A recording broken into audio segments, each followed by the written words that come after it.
అరే మిత్రమా, ఇలాంటి గుండెలు జల్లుమనే క్రైమ్ వీడియోలు మీ కళ్లలో థ్రిల్లర్ సినిమాలా కనిపించాలంటే మన ఈ ఛానల్ని సబ్స్క్రైబ్ చేసి బెల్ ఐకాన్ని గట్టిగా కొట్టే. యువతి దారుణ హత్య. సహజీవనం చేస్తున్న యువకుడి కిరాతకం. నవాబుపేటలో హత్య అనంతరం పోలీసుల ఎదుట లొంగిపోయిన నిందితుడు. తన పరువు తీసిందన్న కోపంతో సహజీవనం చేస్తున్న యువతిని ఓ వ్యక్తి చున్నీతో ఉరివేసి కత్తితో పొడిచి దారుణంగా హత్య చేశాడు. హత్య అనంతరం నిందితుడు పోలీసుల ఎదుట లొంగిపోయాడు. ఈ ఘటన మహబూబ్ నగర్ జిల్లా నవాబుపేట మండలంలో గురువారం వెలుగుచూసింది. పోలీసులు తెలిపిన వివరాల ప్రకారం నవాబుపేట మండలం కొల్లూరు గ్రామానికి చెందిన శ్రీరామ్ నరేష్ 30 గతంలో హైదరాబాద్కు చెందిన స్వాతి అనే యువతిని వివాహం చేసుకున్నాడు. వీరికి ఒక కుమార్తె ఉంది. ఆస్తి విషయంలో గొడవల కారణంగా స్వాతి గత ఏడాది పుట్టింటికి వెళ్లిపోయింది. ఆ తర్వాత నరేష్ ఓ ప్రైవేట్ కంపెనీలో ఉద్యోగం చేస్తున్న సమయంలో జడ్చర్ల మండలం మల్లెబోయిన్పల్లికి చెందిన గీతాంజలి 23 తో పరిచయమైంది. గీతాంజలి తన భర్తను విడిచిపెట్టి ఉండగా నరేష్ తాను భార్యతో విడాకులు తీసుకున్నానని నమ్మించి ఆమెతో సహజీవనం చేశాడు. వీరికి ఒక కుమార్తె జన్మించింది.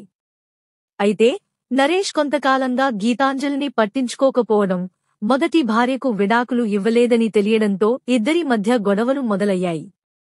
బుధవారం గీతాంజలి కొల్లూరు గ్రామానికి వచ్చి నరేష్ కుటుంబ సభ్యుల సమక్షంలో పంచాయతీ పెట్టింది.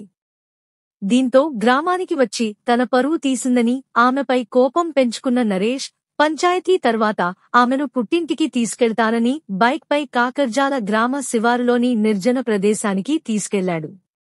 అక్కడ గీతాంజలి కళ్లలో కారం చల్లి చున్నీతో గొంతు బిగించి అపస్మారక స్థితిలో ఉన్న ఆమెను కత్తితో పొడిచి హత్య చేశాడు. హత్య అనంతరం నరేష్ నవాబుపేట పోలీస్ స్టేషన్కు వెళ్లి లొంగిపోయాడు. అతడు ఇచ్చిన సమాచారం ఆధారంగా పోలీసులు కిషన్గూడ, కాకర్జాల గ్రామాల మధ్య ఉన్న ఘటనా స్థలానికి చేరుకుని గీతాంజలి మృతదేహాన్ని గుర్తించారు. గురువారం ఉదయం రూరల్ సీఐ గాంధీనాయక్ ఘటనా స్థలానికి వెళ్లి వివరాలు సేకరించారు. మృతురాలి తల్లి కావలి నీలమ్మ ఫిర్యాదు మేరకు కేసు నమోదు చేసినట్లు ఎస్ఐ విక్రమ్ తెలిపారు. మృతదేహాన్ని పోస్టుమార్టం నిమిత్తం ప్రభుత్వ ఆసుపత్రికి తరలించారు. నివారణ చర్యలు, సలహాలు. 1. కౌన్సెలింగ్ సేవలు. సహజీవనం, వివాహేతర సంబంధాల వల్ల కలిగే వివాదాలను పరిష్కరించేందుకు కౌన్సెలింగ్ సేవలను సంప్రదించాలి. 2. చట్టపరమైన రక్షణ.